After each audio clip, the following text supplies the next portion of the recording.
Planning জীবনের প্রতিটি ক্ষেত্রে একটা গুরুত্বপূর্ণ ভূমিকা পালন করে প্ল্যানিং। আপনার প্ল্যান বা পরিকল্পনা যত নিখুঁত হবে, যত প্রিসাইজ হবে, তত আপনি জীবনে সফল হতে পারবেন। এখন বিষয়টা হচ্ছে আমরা আচ্ছা আইএলটিএস এক্সাম ডে এবং এক্সাম ডের আগের দিন প্ল্যান কি করা উচিত? আমি বলব যাদের আইএলটিএস এক্সাম ধরেন আজকে চলতেছে, আমি যখন ভিডিওটা অন করেছি তখন আইএলটিএস এক্সাম চলতেছে। যেমন ধরেন যাদের পরীক্ষা ধরলাম আমি আগামী মাসের ৫ তারিখ আছে।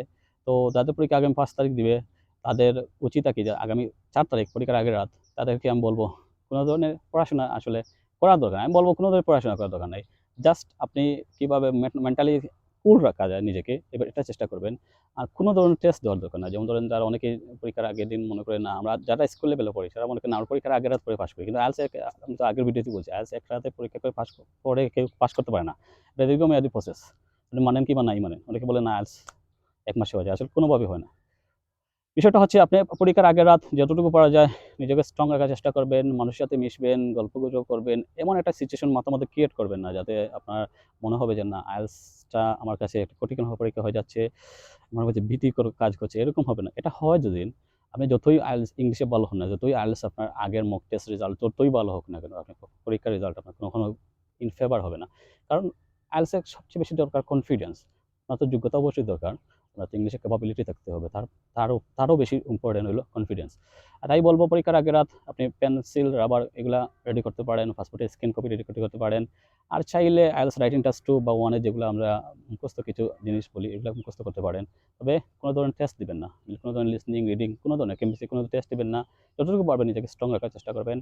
আর পরীক্ষার পরের দিন যেদিন পরীক্ষার দিন, সেদিন আপনি যতটুকু পারা যায় ঘুরে উঠবেন। আর পরীক্ষার আগের রাতে যেটা জিনিসটা করব, আপনারা সবাই আগে ঘুমানোর চেষ্টা করবেন। যতটুকু পারা যায় আগে। আপনি ৮ ঘন্টা মিনিমাম ঘুমাতে পারেন। বা চাইলে ১০ ঘন্টাও ঘুমাতে পারেন। আমি বলব বাদশার মতো ঘুমান। পরীক্ষার আগের রাত আপনি বাদশার মতো ঘুমান, বাদশার মতো পরীক্ষায় যান। নিজেকে এমন ভীতিকর পরিস্থিতির মধ্যে রাখা যাবে না। কনফিডেন্স এখানে এমন একটা কনফিডেন্স দিবেন যে আমি পরীক্ষা ধরেন আমার রেজাল্ট আমি পরীক্ষার এক্সাম ভালো না। পরীক্ষা ভালো হবে না এরকম একটা সম্ভাবনা আছে আগ থেকে। আমার আইএলটিএস এর জার্নিটা খুব একটা ভালো ছিল না। আমি চাচ্ছি কোনোভাবে পাস করে যাবো। তারপরেও আপনার নিজের মধ্যে এই ফিলিংটা আনবেন না যে আসলে আমার পরীক্ষাটা খারাপ হতে যাচ্ছে। এরকম বলবেন না। সবসময় মনে রাখবেন যে না, আমি একটা জীবনের শ্রেষ্ঠ পরীক্ষা দিতে যাচ্ছি। এটাই হবে আমার লাইফ চেঞ্জিং এক্সাম। আপনারা অনেকেই জানেন আইএলটিএস এর একটা রেজাল্ট আপনার জীবনে বিগ রোল প্লে করতে পারে। অনেক আছে যারা একটা আইএলটিএস রেজাল্টের কারণে তাদের পুরো জীবনটাই চেঞ্জ হয়ে গেছে।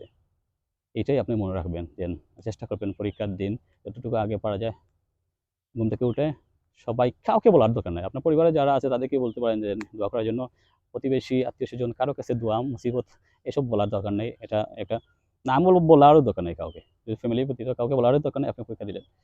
আর পরীক্ষার দিন সবচেয়ে বড় টিপস হলো ১ম এ লিসনিং দিয়ে শুরু হয় পরীক্ষা। আর পরবর্তীতে রিডিং তারপর রাইটিং এ শুরু হয়। সবচেয়ে বিষয়টা হলো পরীক্ষা হলে যদি আপনার লিসনিং এর ক্ষেত্রে বা যেকোনো মডিউলের ক্ষেত্রে যদি আপনি কোনো জায়গায় স্টাক হয়ে যান, আপনি লিসনিং এ তো আপনি একটা বাদ দিয়ে অন্য একটা যেতে পারবেন না। লিসনিং তো কনভেন্সড অডিও চলে। অন্যান্য জায়গায় আপনি মুভ করতে পারেন। অন্য জায়গা থেকে এক জায়গা থেকে মুভ করতে পারবেন। তবে এটা হলো পরীক্ষা হলে যদি আপনার কোনো জায়গায় কমন না পড়ে, আপনি যদি কোনোভাবে বুঝেন না আমার আজকে পরীক্ষাটা রুইন হয়ে যাচ্ছে, তবে নিজেকে হতাশ করবেন না। নিজেকে হতাশা হলো সবচেয়ে ভয়ংকর জিনিস। আপনার আইএলটিএস রাইটিং বলেন, লিসনিং বলেন, যেকোনো মডিউলে যদি আপনি কোনো একটা পার্টিকুলার মডিউলে যদি আপনি মনে করেন আমি স্টাক হয়ে গেছি, আমি হতাশ হয়ে গেছি, আপনি দেখবেন পুরো পরীক্ষাই শেষ হয়ে গেছে। আমি বলব যতটুকু পারেন পরীক্ষা হলে অন্তত হতাশ হবেন না। যতটুকু পারেন লিখে যান। শেষ পর্যন্ত পরীক্ষার রেজাল্ট ফেভার হোক না হোক, তবে চেষ্টা করেন নিজের বেস্টটা দেওয়ার জন্য। আর এতে চিন্তা করেন এটাই আমার জীবনের শ্রেষ্ঠ পরীক্ষা। এটার ফলেই আমি জীবনে আমার সফলতার চাবিকাঠি থেকে এক ধাপ এগিয়ে যাব। রেজাল্ট যদি খারাপ হোক। এতে কোনো কিছু নাই। আমি তো আবার দিতে পারব। আমার আমার পরীক্ষা হয়তো আমার ৳২৫,০০০ আবার লাগবে। কিন্তু আবার পরীক্ষা দিতে পারব। এই মেন্টালিটি নিয়ে পরীক্ষা হয়ে যাবে। ধন্যবাদ সবাইকে।